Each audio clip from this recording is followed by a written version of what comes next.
আজকে যে ভৌতিক ঘটনা বলবো সেটা আমার নিজের চোখে দেখা। কোনোদিন ভাবতেও পারি নাই এমন কোনো ঘটনার সম্মুখীন হব। কখন কার কোন বিপদ আসে তা কেউ বলতে পারে না। প্রেত, ঝড়, এখানে ঘটনা নয়, সত্যি ঘটনা শোনানো হয়। আমার চাচার দুই ছেলে, এক মেয়ে। মেয়েটা সবার ছোট। বড় ছেলের নাম রফিক এবং ছোট ছেলের নাম সাফি। রফিক আমার 3-4 বছরের ছোট, তবে ছোট হলেও আমাদের বন্ধুর মতন সম্পর্ক। আমি চাচার বাড়িতে মাসে একবার হলেও বেড়াতে যাই। আমার গ্রাম খুব ঘুরতে ভালো লাগে। রাতের বেলা চাঁদের আলোয় গ্রামের রাস্তায় ঘুরতে, মজা করতে আমার খুব ভালো লাগে। তাই আমি গ্রামে ছুটে যেতাম প্রায়। একবার শীতের চাচার বাড়িতে বেড়াতে গেলাম। তখন আমি ইন্টারে পড়ি, সবেমাত্র কলেজে ভর্তি হয়েছি। আর রাফিক তখন ক্লাস 9-এ পড়ে। সেবার চাচাদের গ্রামে একটা বড় মেলা হচ্ছিল। আমি আর রফিক বিকেলে মেলায় ঘুরতে গেলাম। অনেক বড় মেলা, অনেক কিছু মেলায় পাওয়া যায়। আমরা নাগরদোলাতে উঠলাম, অনেক কিছু খেলাম, খুব আনন্দ করলাম। কিন্তু এত তাড়াতাড়ি যে রাত হয়ে যাবে ভাবতেও পারিনি। এশার নামাজের যখন আজান পড়ল, তখন রফিককে বললাম, রাত হয়ে গেছে, এখন আমাদের বাড়ি চলা উচিত। রফিক বলল, কি যে বলিস, কেবল এশার আজান দিল, বাড়ি যাওয়ার এখনো দেরি আছে, চল আমরা সার্কাস দেখি। আমি ওর কথায় কিছু না ভেবে বললাম, চল সার্কাস দেখি। কিন্তু সার্কাস দেখা শেষ হলে যে রাত 12টা বাজবে তা কল্পনা করিনি। মেলা থেকে বের হয়ে বাড়ির দিকে হাঁটতে শুরু করি।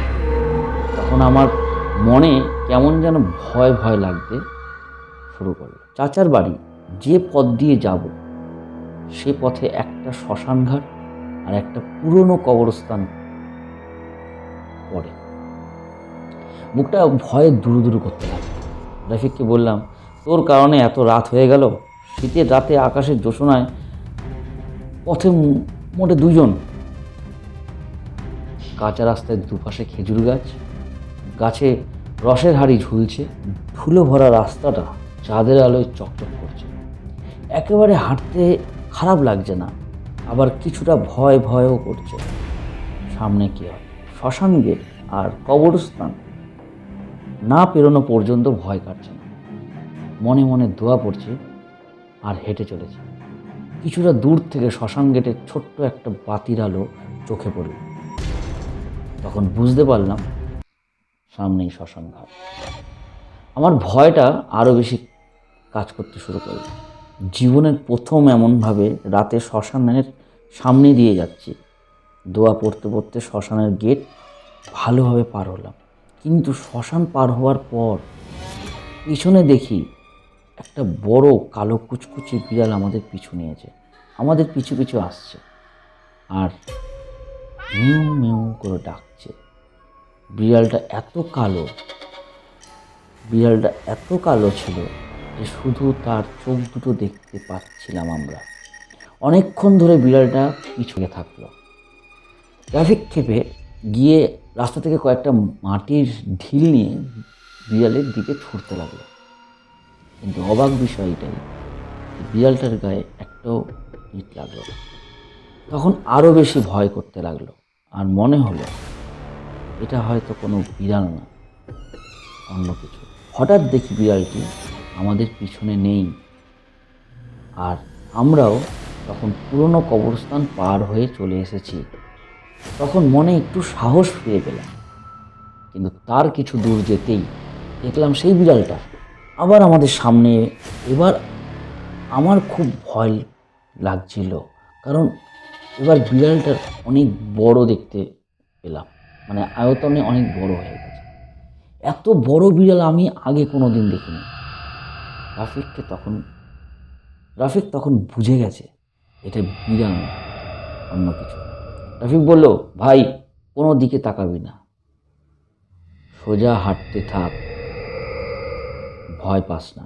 যা দেখলাম, যা আমার চোখকে বিশ্বাস করাতে পারলাম না। দেখলাম বিড়ালটার সামনে একটা বড় শিমুল গাছে উঠে পড়ল আর অনেকটা বড় আকৃতি ধারণ করলো।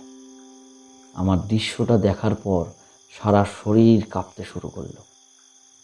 রাফিকও ভয়ে সামনের দিকে এগিয়ে যেতে পারছে না, মনে মনে আল্লাহকে ডাকছে আর বলছে, আল্লাহ বিপদ থেকে আমাদের মুক্তি কর। দুজন পথে দাঁড়িয়ে আছি, সামনের দিকে এগিয়ে যেতে পারছি না। যদি বিড়ালটা আমাদের উপর ঝাঁপিয়ে পড়ে। বিড়ালটা আমাদের দিকে বড় বড় চোখ করে তাকিয়ে আছে, কাছে পেলে যেন আমাদের খেয়ে ফেলবে এমনটাই মনে হচ্ছে আমাদের।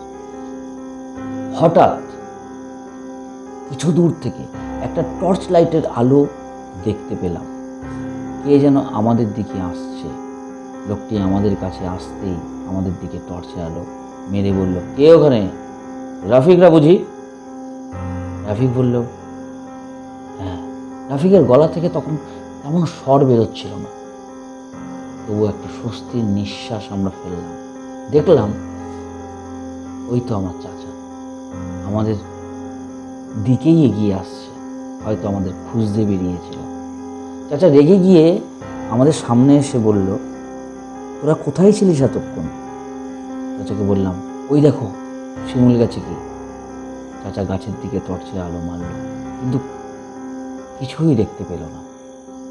চারপাশে টর্চের আলো দিয়ে কোথায় সেই বিড়াল, কেউ দেখতে পেলাম না। আমরা হাঁফ ছেড়ে বাঁচলাম। চাচার সাথে বাড়িতে এসে সমস্ত ঘটনা খুলে বলল। চাচা সব কথা শুনে বলল, আজকে তোরা অনেক বড় বিপদ থেকে বেঁচে গেছিস, আল্লাহকে অনেক ধন্যবাদ জানাস। এরপর থেকে চাচার বাড়ি গেলেও রাতে শ্মশান আর কবরস্থানের রাস্তার দিকে যাই না। আল্লাহকে অনেক শুকরিয়া যে সেদিন চাচাকে আমাদের খুঁজতে পাঠিয়েছিল। ঘটনাটি আজও সেই ঘটনা ভাবলে আমাদের বুক কেঁপে ওঠে।